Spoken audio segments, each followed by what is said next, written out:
আল্লাহ পাক একা ছিলেন, কোনো কিছু ছিল না, আল্লাহ একা ছিলেন।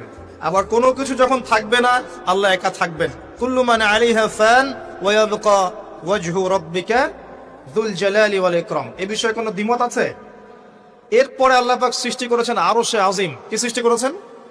বিশাল আরশ, যার ছায়ায় আল্লাহ পাক কিয়ামতের মাঠে 7 শ্রেণীর মানুষকে ছায়া দিবেন। 7 শ্রেণী: 1, ন্যায়পরায়ণ বাদশা, যেটা এই বিশ্বে খুঁজে পাওয়াটা পূর্ণিমার চাঁদের মতো। 2, সেই যুবক যে তার পুরো যৌবনকাল আল্লাহর পথে ব্যয় করেছে, এটার সুযোগ আপনার সামনে আছে, আপনি লুফে নিতে পারেন, এই সুযোগটা আপনার সামনে আছে। 3, ওই ব্যক্তি যার কলব বা অন্তর মসজিদের সাথে ঝুলন্ত থাকে, টিকটকের সাথে নয়, মসজিদের সাথে ঝুলন্ত থাকে। এখনকার যুব সমাজের অন্তর অনলাইনে ঝুলন্ত থাকে, দেখবেন। 4, ওই দুই ব্যক্তি, যেই দুই ব্যক্তি পরস্পরকে শুধুমাত্র আল্লাহর জন্য ভালোবাসে।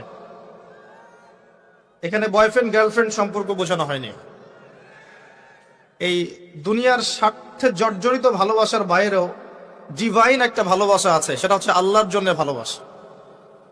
আর যখন আপনি কাউকে আল্লাহর জন্য ভালোবাসবেন, তখন আপনি কষ্ট পাবেন না ইনশাআল্লাহ।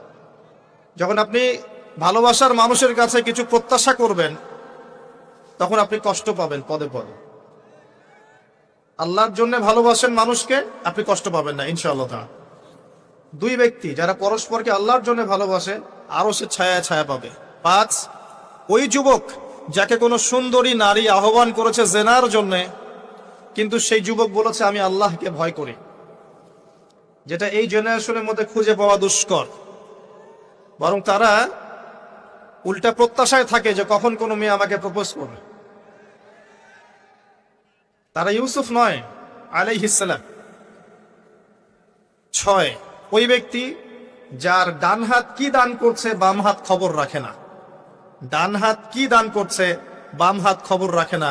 আমাদের মতো নয় যে অল্প কিছু দান করেই দানবীর টাইটেল লাগিয়ে মানুষের দুয়ারে দুয়ারে যাচ্ছি সাপোর্টের জন্য, এমন নয়। 7, ওই ব্যক্তি যে নীরবে নিভৃতে আল্লাহর কথা স্মরণ করে এবং আল্লাহর কথা স্মরণ করতে করতে তার চোখ দিয়ে অশ্রু প্রবাহিত হয়। এই 7 শ্রেণীর মানুষকে আল্লাহ রাব্বুল আলামিন তার ওই আরশের ছায়ায় কিয়ামতের মাঠে ছায়া দিবেন ইনশাআল্লাহ তাআলা। আমরা কি এই ছায়াটা পেতে চাই? অপশন আমাদের সামনে খোলা আছে।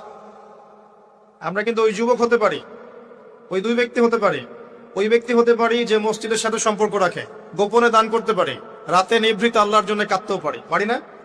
সব সুযোগ আমাদের সামনে আছে। আল্লাহ চাইলে আপনি ন্যায়পরায়ণ বাদশাও হতে পারবেন ইনশাআল্লাহ, যদি আল্লাহ আপনার তাকদিরে লিখে রাখেন।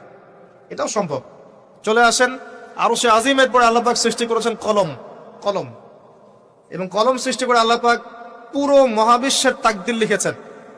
পৃথিবীর শেষ দিন পর্যন্ত কি হবে না হবে, খুঁটিনাটি বিষয়, এত খুঁটিনাটি যে আল্লাহ পাকের ওই লিখার বাইরে পৃথিবীতেও কোনো আযাব গজব আসে না।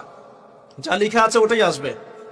পৃথিবীতে যা আসছে, যে আযাব, যে বিপদ, যে বালা মুসিবত গুলো আসছে আসমানি এবং জমিনের, এগুলোও আল্লাহর কাছে লেখা আছে। বলেন সুবহানাল্লাহ। এমনকি এই পৃথিবীতে কতজন মানুষ এসেছে, চলে গেছে এবং আসবে, এই হিসেব আল্লাহর কাছে আছে। চিন্তা করতে পারেন, পৃথিবীতে কত মাখলুক আছে, হিসেব আল্লাহর কাছে আছে। এই মহাবিশ্বে কত গ্যালাক্সিজ আছে, গ্রহ নক্ষত্র আছে, আল্লাহর কাছে হিসেব আছে। পিঁপড়া কতটুকু আছে এই পৃথিবীতে, এটা আল্লাহ জানেন কতগুলো আছে। সমুদ্রের নিচে কি আছে আল্লাহ জানেন। প্রতিটা বিষয় মহাবিশ্বের লিখিত হয়ে গেছে। এখন যে আল্লাহর কাছে সব লিখিত আছে, সেই আল্লাহ কি আমার রিজিকের মালিক নন? তাহলে রিজিক নিয়ে এত টেনশন করার কি আছে ভাই? টেনশনে কিছু আছে? কার কাছে রিজিক? আল্লাহ লিখে রাখছেন না ইনশাআল্লাহ। এর বাইরে কিছু হবে না। অতএব এত দুশ্চিন্তার কিছু নাই। জীবনকে নিয়ে এত দুশ্চিন্তার কিছু নাই। জীবনটাকে কোরআন সুন্নাহর আলোকে এনজয় করেন। একটা বই আছে না, এনজয় ইওর লাইফ, বইটা পড়েছেন? কোরআন সুন্নাহকে দিয়ে জীবনকে এনজয় করা যায়। কোরআন এবং সুন্নাহর আনুগত্যের মধ্য দিয়ে আপনি জীবনকে উপভোগ করেন, টেনশন করার দরকার নেই। মনে রাখবেন, আল্লাহ যদি আপনার সাথে থাকেন এবং আল্লাহ যদি আপনাকে কবুল করেন, পৃথিবীর কোনো শক্তি নাই আপনাকে টলাবে। পৃথিবীর কোনো শক্তি নাই পৃথিবীর সমস্ত শক্তি একত্রিত হয়ে আপনার চুল বাঁকা করতে পারবে না, যদি আল্লাহ আপনার সাথে থাকে। আর যদি আল্লাহ আপনার সাথে না থাকে, আইওয়াশ শোডাউন দিয়ে কোনো লাভ হবে না, কেউ আপনাকে বাঁচাতে পারবে। অতএব আল্লাহকে আপন করে নেন, যার যার হক তাকে তাকে দেন, নিজের হক আল্লাহর কাছে চেয়ে নেন, ইনশাল্লাহ আপনি সুখে থাকবেন। তাকদীর আল্লাহ পাক লিখে ফেলেছেন। এরপরে আল্লাহ রাব্বুল আলামিন কি লিখেছেন? এরপরে আল্লাহ রাব্বুল আলামিন মহাবিশ্ব সৃষ্টি করেছেন 6 দিনে। কয় দিনে? কোরআনে দলিল আছে, হুয়াল্লাযী খালাকাস সামাওয়াতি ওয়াল আরদা ফি সিত্তাতি আইয়াম। তিনি সেই আল্লাহ যিনি আসমান সমূহ, একটা আসমান নয়, আসমান সমূহ মানে যতগুলো আসমান আছে, আর আমরা জানি 7টা আসমান আছে। কয়টা?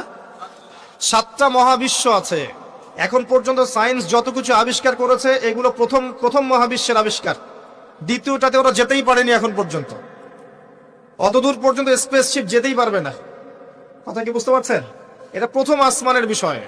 এরকম আরো 6টা আসমান মহাবিশ্ব আল্লাহ পাক প্রস্তুত করেছেন। তারপরে আছে সিদরাতুল মুনতাহা, তার উপর একটা মহাসাগর আছে, তারপরে কুরসি, তার উপরে আরশে আজিম, আর আরশে আজিমের উপরে আল্লাহ সুবহানাহু ওয়া তাআলা। এখানে একজন মানুষ ওই পর্যন্ত চলে গিয়েছিলেন, তিনি কে? মুহাম্মদুর রাসূলুল্লাহ সাল্লাল্লাহু আলাইহি ওয়াসাল্লাম। তার মর্যাদা আর বোঝার বাকি আছে? তো সবার প্রতি অনুরোধ থাকবে, সেই ব্যক্তি, সেই নবী মুহাম্মদ সাল্লাল্লাহু আলাইহি ওয়াসাল্লামের সুন্নাহ মাফিক জীবন যাপন করেন। আল্লাহ পাক তৌফিক দান করুন। এবং এই সুন্নাহটা জীবনের একটা ক্ষেত্রে মানলে হবে না, জীবনের সমস্ত ক্ষেত্রেই মানতে চেষ্টা করতে হবে। আল্লাহ পাক তৌফিক দান করুন। আমিন। আল্লাহ রাব্বুল আলামিন এরপরে মহাবিশ্ব সৃষ্টি করে দীর্ঘদিন পর্যন্ত, অনন্তকাল বলবো না, দীর্ঘদিন পর্যন্ত মানুষ সৃষ্টি করেন নাই। জি, সূরা দাহরের প্রথম আয়াতে আল্লাহ পাক বলেছেন, হাল আতা আলাল ইনসান হিনু মিনাদ দাহরি লাম ইয়াকুন শাইআন মাযকুরা। মানুষের উপরে এমন একটা সময় চলে গেছে যে মানুষ কোনো আলোচ্য বিষয় ছিল না। মানে মানুষ সৃষ্টি করা হবে, এখন দুনিয়া যা হচ্ছে দেখতে পাচ্ছেন, আমরা কোনো টপিকই ছিলাম না, এত সময় চলে গেছে মহাবিশ্ব। এখন মনে হয় দুনিয়াটা আমাদের, তাই না? মানুষই সব, মানুষই এই দুনিয়ার পলিটিক্যাল মালিক, ইকোনমিক মালিক, সংস্কৃতির মালিক, পরিবার, ব্যক্তি, সমাজ, সবকিছু মালিককে মালিক মনে হয় এখন মানুষকে। কিন্তু এমন একটা সময় ছিল যখন আল্লাহ বলছেন মানুষ সৃষ্টি হবে, এই বিষয়টা অনেক দূরের পথ ছিল। আল্লাহর জ্ঞানে ছিল, কিন্তু মহাবিশ্বে মানুষের অস্তিত্ব ছিল না। এই মহাবিশ্বেই মানুষের অস্তিত্ব ছিল না। আল্লাহ রাব্বুল আলামিন মহাবিশ্ব সৃষ্টি করেছেন কুন ফায়াকুন, হও হয়ে যাও।